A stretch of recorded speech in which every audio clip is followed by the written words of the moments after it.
তখনও বাধা ছিল, এখনো যদি বাধা থাকে তাহলে স্বাধীনতা কিসের? আর কোরআনের কথা বলবো, বাতিলের বাচ্চারা কিয়ামত পর্যন্ত থাকবে। দেশ স্বাধীনের আগেও থাকবে, দেশ স্বাধীনের পরেও থাকবে। ওদের সাথে আমাদের কোনো আপোষ নাই। মুসলমান থাকবে যেখানে, আমরা থাকবো সেখানে। কোরআনের কথা বলতে গিয়ে যদি বাধা হয়, বাধাকে বিপদ থেকে সামনে পায়ে কদমের তলে দিয়ে মারিয়ে সামনের পথ যেতে হবে, পিছনে হাঁটার সুযোগ আমাদের থাকবে না। সে পথকে সামনে নিয়ে চলতে হবে। চোরের বিপক্ষে কথা বললে চোর কি খুশি হবে?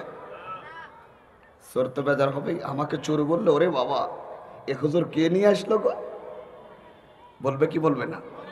ওলামা ইকরামদের বলতেছি, প্রিয় দিনী ভাইয়ের আমার, আল্লাহর নবীজি যেভাবে দাওয়াত দিয়েছেন সেভাবে আমাদেরকে দাওয়াত দিতে হবে। তাতে আমাদের যদি সব ইমামতে চলে যায়, সব মসজিদে কোনো সমস্যা নেই। আমার আলোচনায় সেক্রেটারি খুশি হোক বা বেজার হোক, এটা আমার দেখার দরকার নাই। কোরআনের আলোচনা বলার জন্য খতিবগিরি করি, আমি খতিবগিরি করব আল্লাহর জন্য, সেক্রেটারির জন্য না। এরকম চিন্তাধারা নিয়ে সামনের পথ অগ্রসর হতে হবে। আমি যদি মনে করি সবচেয়ে বড় যোগ্যটা আমার, আমি হলাম আল্লাহর ওলি, সব মুসল্লি আমাকে ভালো বলবে, এরকম মানুষ আছে না? সবাই আমাদেরকে ভালো বলে। আল্লাহর নবীর মতো মানুষ মার খায়। আর আমি যদি বলি আমি বড় আল্লাহর ওলি, ওটা ওলি ওলি নয়, টাটকা হলো ডিজিটাল শয়তান। আপনারা কথা বলছেন না কেন?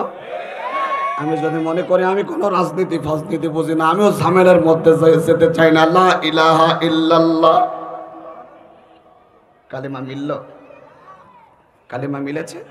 আল্লাহর নবী দাওয়াত দিলেন লা ইলাহা ইল্লাল্লাহ, আল্লাহ ছাড়া কাউকে ইলাহা মানা যাবে না, আইনদাতা মানা যাবে না, বিধানদাতা মানা যাবে না।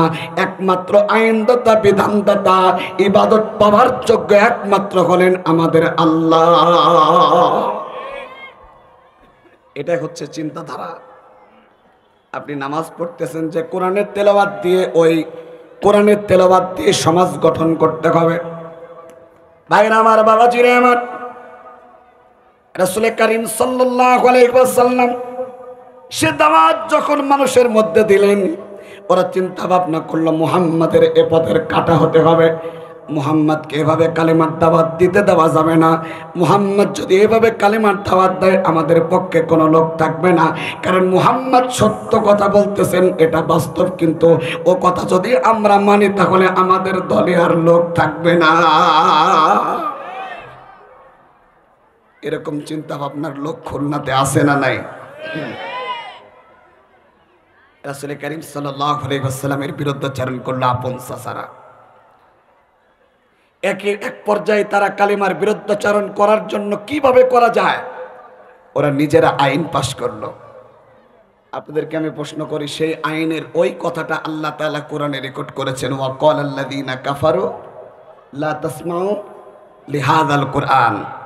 মুহাম্মদ যেখানে কথা বলবে এবং তার দলবল যেখানে কথা বলবে, ওখানে হট্টগোল বাঁধাও, গন্ডগোল বাঁধাও, মারামারি বাঁধাও। বাংলাদেশের আইন অনুযায়ী এটাকে বলা হয় 144 144 ধারা। ওই কাজটা করলে রাষ্ট্রদ্রোহী মামলা হবে। গলা ভাঙা আপনাদের কষ্ট হচ্ছে শুনতে না? আমার কথাগুলো ভাঙা হোক, কিন্তু কথাগুলো শুনুন। আবু জেহেল যে কথাটা বলেছিল, মুহাম্মদ আজ থেকে আর তুই কোনো কথা বলতে পারবে না, আইন পাস।